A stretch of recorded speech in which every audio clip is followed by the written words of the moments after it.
Well, there is a brand new fight brewing in the Congressional Super Committee. Talks over how to cut the budget have stalled. Republicans and Democrats are blaming each other. At the center of the latest debate, whether or not to approve a new stimulus package like the president's $447 billion jobs plan. The president still insists that more spending is the only way to get this economy moving again. Did you know the debate of government spending is nothing new? In fact, our current debate is the exact same one economists have been having since the Great Depression. Ben has the reality check.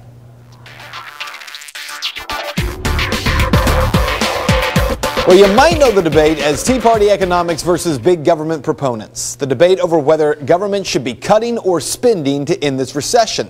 What you might not know, the two schools of economic thought we're fighting over in this country today have been argued for nearly the past 100 years. The debate is between what's called Hayekian economics and Keynesian economics. Let's start with Keynesian. Economist John Maynard Keynes established what was known as his general theory in 1936.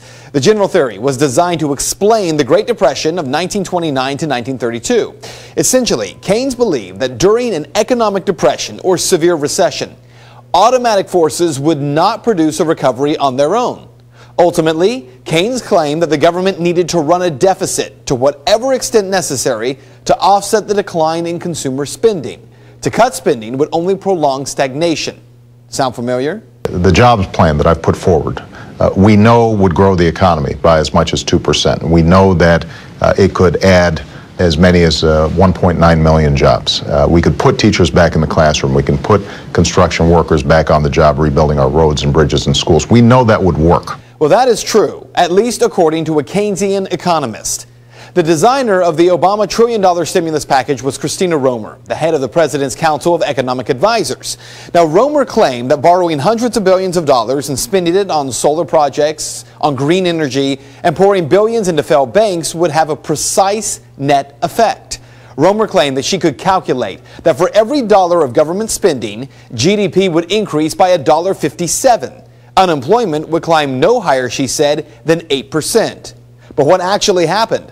We got the stimulus and unemployment peaked at 10%.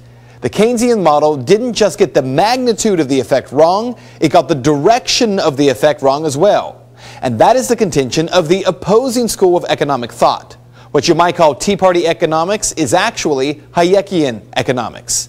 The theory of economist Friedrich August von Hayek, a contemporary of Keynes who believed that the only way for a market to recover was to be a truly free market. Hayek believed that the main causes of economic slumps, excessive credit creation by banks, which leads to overinvestment. Under Hayek's theory, the so-called boom is the illusion, the slump is the reality. So the slump or the recession must be allowed to run its course until the bad investments have been liquidated. Sound familiar? An example of this theory, the current housing crisis. Banks across the U.S. under the authority of Fannie Mae and Freddie Mac made huge numbers of subprime and exotic loans that people could not afford. As the loans came due, the banks were overextended and those bad mortgages collapsed the financial system.